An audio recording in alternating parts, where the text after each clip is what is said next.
আর একটু হলেও আত্মাটা বেরিয়ে যেত। মেঘ নির্বোধের মতো আবিরের দিকে তাকিয়ে আছে। হঠাৎ ঠোঁট বেঁকিয়ে মুচকি হেসে বলল, আপনি না খুব সাহসী, এত ভয় পেলে হবে? আবির চোখে মুখে রাশভারী কণ্ঠে জবাব দিল, পৃথিবীর সবার কাছে আমি সাহসী হলেও আমার মন জানে একজনের জন্য আমার হৃৎপিণ্ড কতটা দুর্বল। তারা কিছু হলে আমি সত্যি মরে যাব। আবিরের নিগুড়ো আখি যুগলে অসহায়ত্বের ছাপ। মেঘ অভিনিবিষ্টের ন্যায় আবিরের জলসিক্ত নয়নের পানে তাকিয়ে আছে। হৃৎপিণ্ডের তীব্র কম্পনে মেঘের গায়ের রক্ত প্রবল বেগে টকবক করছে। আবিরের নিঃশ্বাস ভারী হয়ে গেছে, অনবরত তিরতির করে ঠোঁট কাঁপছে। মাথা থেকে ঘামের রেখা কপালের পাশ বেয়ে গড়িয়ে পড়ছে। আবিরের শীতল দুচোখ মেঘের অভিমুখে। মেঘ আনমনে কত কিছু ভেবে হঠাৎ পল্লব ঝাপটে প্রশ্ন করল। কি স্বপ্ন দেখেছেন? সংকটাপন্ন পরিস্থিতিতে মেঘের প্রশ্ন শুনে নড়ে উঠল আবির, তবে তখনও গভীর দৃষ্টিতে চেয়ে আছে। থমথমে গলায় উত্তর দিল, দুঃস্বপ্নের কথা বলতে নেই, আর আমি মরে গেলেও এই স্বপ্ন সত্যি হতে দিব না। মেঘ ঠোঁট উল্টে চোখ গোল গোল করে অসহায় মুখ করে চেয়ে আছে। আবির পরক্ষণে বলে উঠল, আচ্ছা শোন, জি। তোর শরীর কেমন আছে? আলহামদুলিল্লাহ ভালো। এখনো শ্বাসকষ্ট হয় বা অন্য কোনো সমস্যা? শ্বাসকষ্ট হয় না, তবে অন্য সমস্যা আছে। আবির উদ্বিগ্ন কণ্ঠে শুধালো, কি সমস্যা বলিসনি কেন আগে? একটু থেমে আবারও বলে উঠল, আমি তানভীরকে বলে রাখবো কাল সকালে মামুনি কিনে ডাক্তারের। এর মধ্যে মেঘ আবেগময় কণ্ঠে বলল, কাউকে অতিরিক্ত মিস করার সমস্যা, কোনো ডাক্তার দেখাবো বলুন? আবিরের কথা বন্ধ হয়ে গেছে। মেঘের এমন কথায় আবিরের চোখে মুখে খানিকটা উজ্জ্বলতা ফুটে উঠেছে। নিদারুণ অনুভূতিরা বক্ষ স্পন্দন বাড়াতে ব্যস্ত। আবির নিশ্চুপ হয়ে চেয়ে আছে অপরূপ সেই মুখমণ্ডলে। মেঘ আহ্লাদি কণ্ঠে আবারও শুধালো, কোন ডাক্তার দেখাবো বলুন? আবির ভ্রুকুচকে গুরুভার কণ্ঠে বলল, শারীরিক কোনো সমস্যা মনে হলে ডাক্তার দেখাও প্লিজ। অভিমানের দমকা হাওয়া বয়ে গেল মেঘের মনে। মেঘ ঠোঁট উল্টিয়ে কাঁদো কাঁদো কণ্ঠে জানতে চাইল, মানসিক সমস্যা হলে কি করব? তোর মানসিক সমস্যা শোনার জন্য তো আমি তো আছি। এই ডাক্তার চলবে না? মেঘ ফিক করে হেসে বলল, আপনি ডাক্তার? সার্টিফিকেটটা দেখাবেন প্লিজ। আবির চোখ সরু করে বলে উঠল, সার্টিফিকেটটা না হয় দেশে ফিরে দেখালাম। টুকটাক কথা চলল কিছুক্ষণ। আবিরের মন ভালো করতে অল্প স্বল্প দুষ্টামিও করেছে মেঘ, কিন্তু আবিরের মন ভালো হওয়ার বিন্দুমাত্র লক্ষণ পরিলক্ষিত হচ্ছে না। এদিকে রাত গভীর হচ্ছে, ঘুমে মেঘের চোখ বন্ধ হয়ে আসছে। মেঘ নিজের প্রতি খুব ক্ষুব্ধ হচ্ছে। আবির আজ খুব মনোযোগী। মেঘ যা জিজ্ঞাসা করেছে সবেতে তার আদর মাখা উত্তর রেডি। এই অপরূপ মুহূর্ত রেখে ঘুমানোর বিন্দুমাত্র ইচ্ছে নেই মেঘের, কিন্তু চোখ যেন মেঘের ইচ্ছেকে পাত্তাই দিচ্ছে না। আবিরের কথার মাঝে ঘুমের আবেশে বারবার চোখ বন্ধ হয়ে যাচ্ছে। বিষয়টা খেয়াল করে আবির অত্যন্ত নমনীয় স্বরে জিজ্ঞাসা করল। ঘুম পাচ্ছে। মেঘ চোখ বড় করে তাকিয়ে জবাব দিল। কই না তো। আবির মলিন হেসে বলল, জোর করে কথা বলতে হবে না, আমি পালিয়ে যাচ্ছি না, ঘুমান। ঘুম চলে গেছে। কে চলে গেছে কে যায়নি সেটা পরে দেখিস। আপাতত কল না কেটে ফোনটা পাশে রেখে চোখ বন্ধ করুন। মেঘ আটকে উঠে চাইল আবিরের অভিমুখে। হৃৎপিণ্ড ছুটছে এদিক বিদিক। হৃৎপিণ্ডের পিটপিট শব্দ বেড়েই চলেছে। কল না কেটে কথাটা যেন মস্তিষ্কে ঘুরপাক খাচ্ছে। মেঘ থমথমে কণ্ঠে বলল, কল না কাটলে ঘুম আসবে না। আবির গুরুভার কণ্ঠে জানালো, সেটা আমি বুঝবো, এখন যা বলছে করুন। আবিরের ক্ষিপ্ত নয়নজোড়া দেখে মেঘ ঢোক গিলে বালিশের পাশে ফোন হেলান দিয়ে রেখে গায়ে পাতলা কাঁথা জড়িয়ে শুয়ে পড়েছে। মেঘ মুখ ফুলিয়ে শ্বাস ছেড়ে শীতল কণ্ঠে বলল, কল কাটবেন কখন? আমার লজ্জা লাগছে। আবিরের নিরুদ্যম কণ্ঠের জবাব, লজ্জা লাগছে যেহেতু চোখ বন্ধ করে রাখ। বেশরমের মতো তাকিয়ে থাকতে কে বলেছে? মেঘ চোখ মুখ কুঁচকে কণ্ঠ ভারী করে বলল, আপনি এটা বলতে পারলেন? আবির গম্ভীর গলায় বলল। আর একবার চোখ খুলে খবর আছে। মেঘ চোখ বন্ধ করে কাটকাট গলায় জানালো, আপনি কিন্তু নিজ দায়িত্বে কল কেটে দেবেন। আবিরের আর কোনো জবাব এলো না। বৈদ্যুতিক বাতির আলোতে আলোকিত রুমে ফ্যানের বাতাসে মেঘের চুলগুলো অনবরত উঠছে। আবির অবাক লোচনে সেই দৃশ্য দেখতে ব্যস্ত। মেঘের মুখের প্রতিটা পশম সূক্ষ্ম নেত্রে পরখ করছে আবির। মেঘের ফর্সা কপলে নিকোষ কালো তিলটা খুব বেশি আকৃষ্ট করছে। আবিরের হৃদয় কেঁপে উঠেছে, শরীর জুড়ে অজানা শিহরণ। কিছু সময়ের মধ্যে মেঘের নিঃশ্বাসের শব্দ জোরালো হলো। রাত 2:17। মেঘ গভীর ঘুমে নিমগ্ন। আবির ফোনের অপর পাশ থেকে গভীর মনোযোগ দিয়ে তার প্রেয়সীকে দেখতে ব্যস্ত। ভোরের মৃদু আলো আর বৈদ্যুতিক বাতির আলোতে মেঘের রুম ঝলমল করছে, চোখে আলো লাগছে। মেঘ ঘুমের মধ্যে ভ্রু কুচকে নড়ে উঠল, কপালে হাত রেখে চোখ ঢাকার চেষ্টা করলো, কিন্তু পারল না। দীপ্ত আলোর চিত্তদাহে বিরক্ত হয়ে কপালে কয়েক স্তর ভাঁজ ফেলে অল্প বিস্তর চোখ মেলল মেঘ। ঘুম ঘুম চোখের কোণে ফোনে নড়ে ওঠা কারো অবয়ব ভেসে উঠল। মেঘ তৎক্ষণাৎ ঘাড় কাত করে স্পষ্ট চোখে তাকালো সেদিক। সঙ্গে সঙ্গে মেঘের সমস্ত শরীর শিওরে উঠল। বালিশে হাত রেখে তার উপর মাথা রেখে আবির নিগুড় দৃষ্টিতে মেঘের দিকে চেয়ে আছে। ঠোঁটে লেগে আছে মায়াবী হাসি। আবিরের উস্কো খুস্কো চুল, গাল ভর্তি ছাপদারি আর নেশাক্ত দৃষ্টি দেখে শোভিত পুরুষে সুষুপ্ত আদলের মোহে ডুবে গেছে। আবির ভাঙা ভাঙা কণ্ঠে বলল, গুড মর্নিং স্পারো। আবিরের ভাঙা ভাঙা কণ্ঠস্বর কানে বাজতেই দুর্বেদ্য আবেশে চোখ বন্ধ করে ফেলল মেঘ। এই দৃষ্টি কণ্ঠস্বরে মেঘের অন্তরাত্মা পর্যন্ত কেঁপে উঠেছে। চোখ খুলে রাখার বিন্দু পরিমাণ শক্তি অবশিষ্ট নেই। আবির তখনও নিষ্পলক চোখে তাকিয়ে আছে। আবির একগাল হেসে শান্ত কণ্ঠে শুধালো, ঘুম ভালো হয়নি? আমি এসে পর্দা টেনে দিয়ে যাব। মেঘ এবার সর্বশক্তি দিয়ে সাফ তাকিয়ে উদ্বিগ্ন কণ্ঠে শুধালো, আপনি কি সারা রাত ঘুমাননি? না, কেন? ঘুমার ছিল না। মেঘ কণ্ঠ খাদে নামিয়ে কাপা কাপা গলায় জিজ্ঞাসা করলো, কল কাটতে বলছিলাম, কাটেননি কেন? কল কাটতে ইচ্ছে করেনি, তাই কাটিনি। মেঘ ভ্রু কুচকে প্রশ্ন করলো, অফিস নেই? আছে।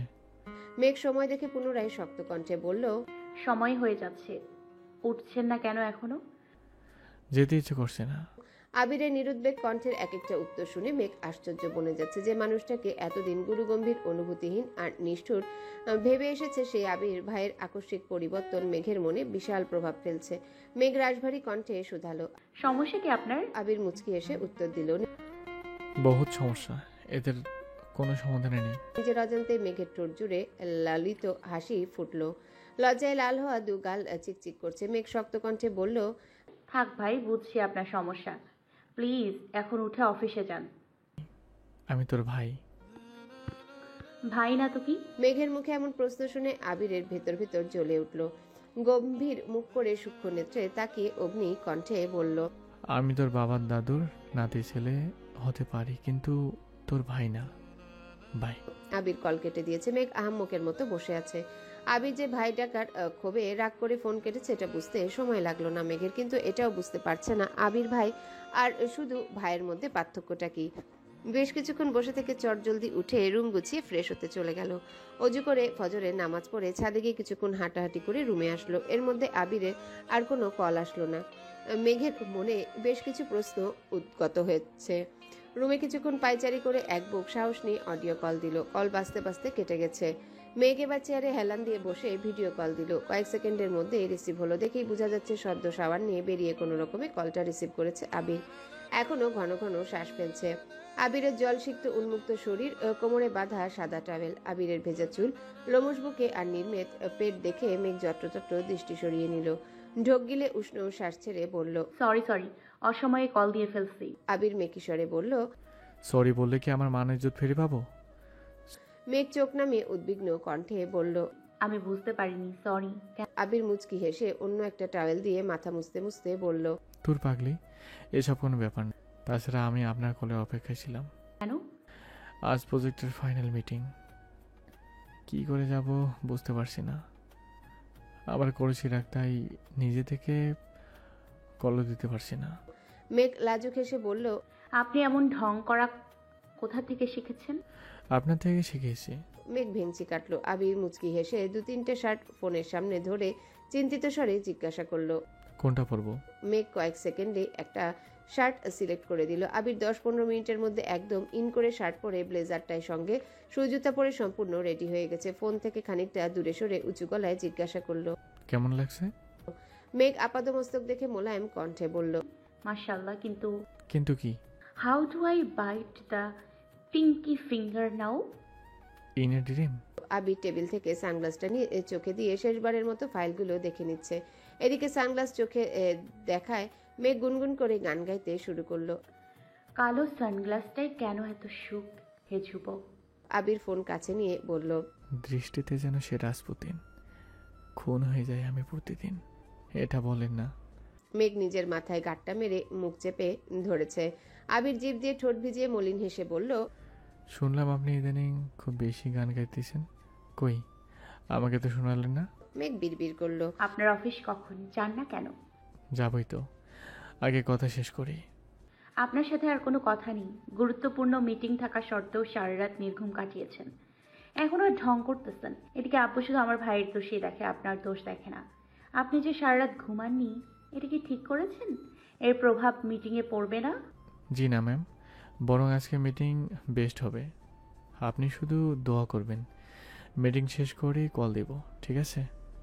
ফিয়ামানিল্লাহ, best of luck. Thank you. বিকেলের দিকে আবিরের সাথে কথা হয়েছে। আজকের মিটিং ঠিকঠাক মতো শেষ হয়েছে। 1 সপ্তাহের মধ্যে প্রজেক্ট কমপ্লিট হয়ে যাবে। মোজাম্মেল খান আর আলী আহমদ খান আবিরকে বাসায় ফিরতে বলেছেন, কিন্তু আবির বলেছে আরও 2 মাসের মতো সময় লাগবে। কারণ জিজ্ঞাসা করে বিস্তারিত কিছুই বলেনি। এদিকে মেঘও বেশ উদ্বিগ্ন।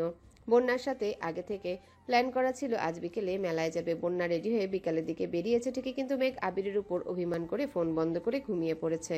বন্যা বেশ কয়েকবার কল দিয়েছে, বন্ধ পেয়ে একা একাই হাঁটছে। অন্য সময় হলে মেঘকে বাসা থেকে নিয়ে আসতো, কিন্তু ইদানিং মেঘদের বাসায় যাওয়ার কথা মাথায় আসলেই লজ্জায় আড়ষ্ট হয়ে যায়। ঘণ্টাখানেক পর তানভীরের কল আসছে। অসময়ে তানভীরের কল দেখে বন্যা খানিকটা অবাক হয়ে আশেপাশে তাকালো। কোথাও পরিচিত কাউকে নজর পড়ছে না। ভয়ে ভয়ে কল রিসিভ করলো। তানভীর স্বাভাবিক কণ্ঠে বলল, একা একা ঘুরছো কেন? আপনার বোন আমাকে বাসা থেকে বের করে এখন ফোন বন্ধ করে ফেলেছে। তুমি আমাকে কল দিতে পারতা না? এত এমার্জেন্সি ছিল না, তাই দেয়নি। কোথায় আছো বলো, আমি আসছি। আপনার আসতে হবে না। বলো। বন্যা জায়গার নাম বলতে তানভীর বলল, আমি কাছেই আছি, 10 মিনিট অপেক্ষা করো। 8 থেকে 10 মিনিটের মধ্যে তানভীর বাইক সমেত হাজির হলো। বন্যা তানভীরকে দেখে আস্তে করে বলল, আপনার বাসার কোনো দরকার ছিল না, আপনার আসার কোনো দরকার ছিল না, এখনই চলে যেতাম। রেগে আছো? বন্যা শ্বাস ছেড়ে শান্ত কণ্ঠে বলল, না, বনু ঘুমাচ্ছে, তুমি বাসায় গেলে না কেন? আর নয়তো আমাকে আগে কল দিতে, আমি বনুকে নিয়ে আসতাম। আমি বাইরে আছি। এইটা আপনাকে কে বলেছে? বনু কল দিয়েছিল, বলছে ওর বের হওয়ার মুড নেই, তোমাকে জন্য মেলায় নিয়েছে। বন্যা কপাল গুটিয়ে ধীর কণ্ঠে বলল, আমি মেলায় যাব না। মনে মনে মেঘকে কিছুক্ষণ বকে নিল। তানভীর সবসময়ের মতোই গম্ভীর কণ্ঠে বলল, বনুর কথা অমান্য করলে বাসায় তোর কালাম কাণ্ড করে ফেলবে। এমনিতেই বাসায় আমাকে কেউ সহ্য করতে পারে না, এই অবস্থায় বনুকে রাগালে আমার নিশ্চিত বাসা থেকে বের করে দেবে। বন্যা কিছু বলল না। চুপচাপ দাঁড়িয়ে পশ্চিম আকাশের পানে তাকিয়ে আছে। সূর্য আপন গতিতে নিজ গন্তব্যে ছুটছে। আজকের আকাশ অন্যান্য দিনের থেকেও অনেক বেশি সুন্দর। তানভীর বন্যার দিকে তাকিয়ে মৃদুস্বরে বলল, যাবে না? বন্যা রক্তিম আকাশের পানে তাকিয়ে থেকে উত্তর দিল, আজকের আকাশটা খুব বেশি সুন্দর, কোথাও যেতে ইচ্ছে করছে না। বন্যার দৃষ্টি লক্ষ্য করে তানভীরও আকাশের পানে তাকালো। গাঢ় নীল রঙের আকাশে মেঘেদের আনাগোনা। পাখিরা আপন গতিতে উড়ে যাচ্ছে। দেখে মনে হচ্ছে তাদের বাড়ি ফেরার বড্ড তারা। গোধূলি লগ্নের সূর্যটা বরাবরের মতোই রক্তিম।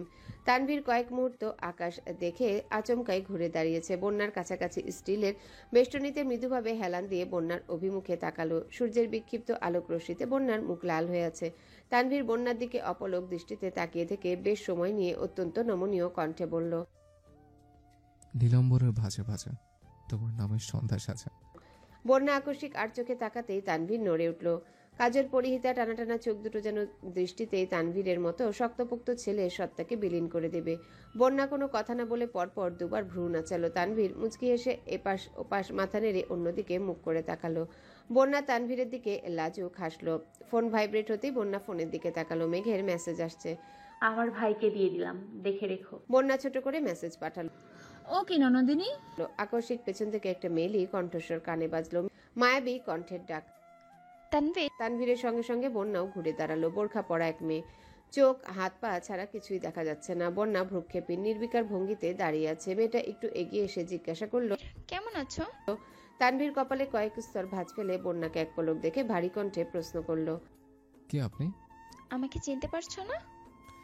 আপনাকে চেনার কথা ছিল নাকি? মেয়েটা এবার চোখ নামিয়ে শীতল কণ্ঠে বলল, আমি আয়েশা, চিনতে পেরেছো? আকস্মিক তানভীরের চোয়াল শক্ত হয়ে গেছে।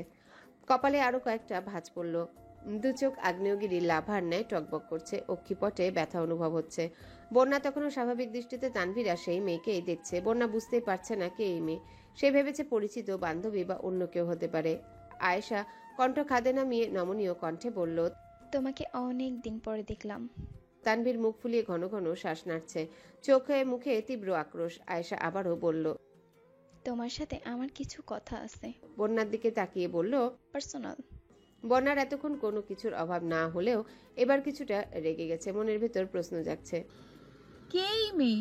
তানভীর অন্যদিকে তাকিয়ে রাগান্বিত কণ্ঠে বলল, কথা বলার মতো সময় আর ইচ্ছে কোনোটা আমার নেই। তানভীর পাশ কাটিয়ে যেতে যেতে হুঙ্কার দিল, বন্যা, আসো, যেতে হবে। বন্যা ওই মেয়েকে দেখে দেখে এগোচ্ছে। তানভীর বাইক পর্যন্ত যেতে যেতে ওই মেয়ে উচ্চস্বরে বলে উঠল। তানভীর, আমি তোমাকে এখনো ভালোবাসি। তানভীর শুনেও যেন কথাটা শুনলো না, রাগে হাত পা কাঁপছে। মেয়ে বলে পারছে না শুধু গায়ে হাত তুলতে। মেয়ের কথা শুনে বন্যা থমকে দাঁড়ালো। বুকের ভেতরটা আকস্মিক মোচড় দিয়ে উঠেছে। বুঝতে বাকি রইল না যে এই মেয়ে তানভীরের ex girlfriend. Tanvir bike start দিয়ে অগ্নিকণ্ঠে চিৎকার করলো। বন্যা, আসতে বলেছে। বন্যা থতমত খেয়ে ছুটে গেল। চুপচাপ বসে পড়ল বাইকের পেছনের সিটে। তবে বরাবরের মতো এবারও তানভীরের সঙ্গে দূরত্ব রেখে বসেছে। কিছুক্ষণ আগেও আকাশের পানে তাকিয়ে ভাবছিল আজ থেকে বাইকে বসলে তানভীরকে ধরে বসবে, কিন্তু তার হলো কই। দুজনের বুকের ভেতর যে ঘূর্ণিঝড় বয়ে যাচ্ছে সে খবর কেউ জানে না। মেলার কাছাকাছি এসে বাইক থামলো। বন্যার মেলায় যাওয়ার মতো বিন্দুমাত্র আগ্রহ নেই, আর না আছে তানভীরের। তবুও মেঘের কথা মেনে ঢুকলো মেলায়। বন্যা চুপচাপ ঘুরে দেখছে। মেঘের সঙ্গে অনেক কিছু কেনার প্ল্যান করেছিল ঠিকই, তবে এখন আর ইচ্ছে নেই। কিছুক্ষণ ঘুরে বন্যা চাপা স্বরে বলল, আমার বাসা যেতে হবে।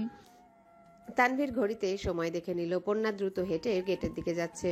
বন্যা 2-3টা দোকান পেরিয়ে হঠাৎ খেয়াল করলো আশেপাশে তানভীর নেই। থমকে দাঁড়িয়ে পেছনে তাকিয়ে দেখলো তানভীর দোকানে কি কিনছে। বন্যাকে দাঁড়িয়ে থাকতে দেখে দ্রুত এগিয়ে এসে বলল, তোমায় ডাকছিলাম, তুমি শোনোনি, সরি। বন্যা আবারও হাঁটা শুরু করলো। তানভীর ঠান্ডা কণ্ঠে বলল, এগুলো তোমার। আমার কিছু লাগবে না, ধন্যবাদ। বন্যা বেরিয়ে পড়েছে। অন্যান্য দিনের মতো তানভীর আজ জোর গলায় কিছু বলতেও পারছে না। দ্রুত এগিয়ে গেল বন্যার কাছে। বন্যার চোখ মুখ স্বাভাবিক, যেন কিছুই হয়নি। শান্ত কণ্ঠে বলল, আমি এখান থেকে রিক্সা নিয়ে যেতে পারবো। কিন্তু আমি তোমাকে একা ছাড়তে পারবো না। বন্যা মলিন হেসে মনে মনে আওড়ালো, আপনার অতীত বর্তমান হলে আপনার জীবনে এই বন্যার অস্তিত্ব থাকবে না। তানভীর বাইক স্টার্ট দিয়ে উঠতে বলল। বন্যাও বাধ্য হয়ে উঠে বসলো। কারো মুখে কোনো কথা নেই। মোখলেস মিয়ার দোকানের সামনে আসতে মোখলেস মিয়া বন্যাকে ডাকতে শুরু করলেন। বন্যা নামাতে বলায় তানভীরের অনিচ্ছা সত্ত্বেও বাইক থামালো। তানভীরের থেকে বিদায় নিয়ে চলে যাচ্ছে। তানভীর শক্ত কণ্ঠে বলল, যদি গিফট নাও তাহলে আমি এখানে বসে থাকবো। বন্যা কিছু না বলে দোকানের দিকে এগিয়ে গেল। মুখলেস মিয়ার পাশের দোকানে বন্যার আব্বু কাপড় ইস্ত্রি করতে দিয়েছিল। এমার্জেন্সি কাজে ওনাকে এক জায়গায় যেতে হয়েছে, তাই ইস্ত্রি করে জামা কাপড় মুখলেস মিয়ার দোকানে রেখে গেছে। মুখলেস মিয়া কাপড় আর কিছু খাবার দিয়েছেন। বন্যা না করা সত্ত্বেও উনি জোর করেই দিয়েছেন। বন্যারা সচরাচর বাসা থেকে বের হয় না। বন্যাদের কিছু খেতে ইচ্ছা হলে বন্যার ছোট ভাই রিদি নিয়ে যায়। মাস শেষে বন্যার আব্বু টাকা দিয়ে দেন। তানভীর বাইক থেকে ঘাড় ঘুরিয়ে রাগী চোখে সেদিকে তাকিয়ে আছে। হঠাৎ মুখলেস মিয়ার নজর পড়ে তানভীরের দিকে। তানভীরের তাকানো দেখে মুখলেস মিয়া বন্যাকে জিজ্ঞাসা করলেন। বন্যা কিছু বলার আগে মুখলেস মিয়া দোকান থেকে বের হতে হতে উচ্চস্বরে শুধালো, এই ছেলে, তোমার ভাড়া কত? আমি ভাড়া দিয়ে দিচ্ছি, তবুও আমার বউয়ের দিকে এভাবে তাকাইয়া থাইকো না। তানভীরের মেজাজ চরম মাত্রায় খারাপ হয়ে গেছে। রাগে দাঁত কটমট করছে, দু চোখ লাল হয়ে গেছে। বন্যা দ্রুত বেরিয়ে যেতে যেতে বলল, দাদা, আমি কথা বলছি। বন্যা তানভীরের কাছে গিয়ে বিড়বিড় করে বলল, এখানে এভাবে দাঁড়িয়ে আছেন কেন? বাসায় যান প্লিজ। তুমি গিফট না নিলে আমি এক পাও নড়বো না। বন্যা আস্তে করে কপাল চাপড়ালো। মেঘের ভাই বলে কথা, সে তো মেঘের মতোই জেদি হবে, এটা বন্যা ভুলে গিয়েছিল। ভেবেই রাগ লাগছে। মোখলেস মিয়া দোকান থেকে ডাকলেন, সমস্যা কোনো? না দাদা। বন্যা তানভীরের হাত থেকে গিফটের ব্যাগটা নিয়ে গম্ভীর কণ্ঠে বলল, এবার এখান থেকে যান প্লিজ, আব্বু দেখলে সমস্যা হবে। তানভীর কথা না বাড়িয়ে মুখলেস মিয়ার দিকে তাকিয়ে থাকতে থাকতে গলি থেকে বেরিয়ে চলে গেছে। এদিকে মেঘ আবিরের উপর রাগ করে ফোন আর অনই করেনি। আম্মুর ফোন থেকে তানভীরকে কল দিয়েছিল। সন্ধ্যার পর নিচে এসে নুডলসের পাকোড়া বানাতে শুরু করলো। মিম আর আদি আগে থেকে রেডি হয়ে বসে আছে। আবির বাসার সবার সঙ্গে কথা বলতে বলতে মেঘের কথাও জিজ্ঞাসা করলো। আকলিমা খান রান্নাঘরে এসে মেঘের দিকে ফোন ধরে একগাল হেসে বললেন, সে এখন রেসিপি শিখতে ব্যস্ত, 8-10 পদের পকোড়া বানানো শিখে ফেলেছে। আবির মেঘের দিকে তাকিয়ে ঠোঁট কামড়ে হেসে বলল, পাকোড়াতে লবণ দেয় তো? মেঘ ফোঁস করে উঠল। আকলিমা খান কপট রাগী স্বরে বললেন, মেয়েটাকে কেন রাগাচ্ছ বলো তো? আবির শান্ত কণ্ঠে বলল, কেউ যদি বিজ্ঞ হয়ে অজ্ঞের মতো আচরণ করে তো আমি কি করব? রাখছি। কাকিয়া লবণের বিষয়ে আটকে থাকলেও আবির কথার মিনিং মেঘ ঠিকই বুঝেছে। তাড়াতাড়ি কাজ শেষ করছে যেন রুমে গিয়ে আবিরকে কল দিতে পারে। এর মধ্যে তানভীর বাসায় আসছে। চোখ মুখ কালো হয়ে আছে। মেঘকে রান্নাঘরে দেখে শান্ত কণ্ঠে বলল, বলো, এক কাপ কফি করে দিবে? আনছি। মেঘ কফি আর পাকোড়া নিয়ে খুশিতে গদগদ হয়ে হাজির হলো। তানভীর চোখ মুখ দেখে উদ্বিগ্ন কণ্ঠে জিজ্ঞাসা করলো, কি হয়েছে ভাইয়া, কোনো সমস্যা? না। মেঘের ভয়ে বুক কাঁপছে। বন্যার সাথে যদি ঝগড়া করে তাহলে কি হবে? মেঘ শক্ত কণ্ঠে জিজ্ঞাসা করল। ভাইয়া বলো কি হয়েছে? বন্যা কোথায়? ওকে বাসার কাছে দিয়ে আসছে। তাহলে আর কি হয়েছে? তুমি এত রেগে আছো কেন? তানভীর কফির কাপে চুমুক দিয়ে কাপ সামনে রেখে আস্তে করে বলল, হ্যালো বন্ধুরা, পরবর্তী পার্ট খুব তাড়াতাড়ি আসবে, তো সবাই অপেক্ষায় থাকো। আর চ্যানেলটি যারা এখনো সাবস্ক্রাইব করনি তারা পরবর্তী পার্ট দেখার জন্য চ্যানেলটি সাবস্ক্রাইব করে রেখো। ধন্যবাদ সবাইকে, আমাদের সাথেই থেকো।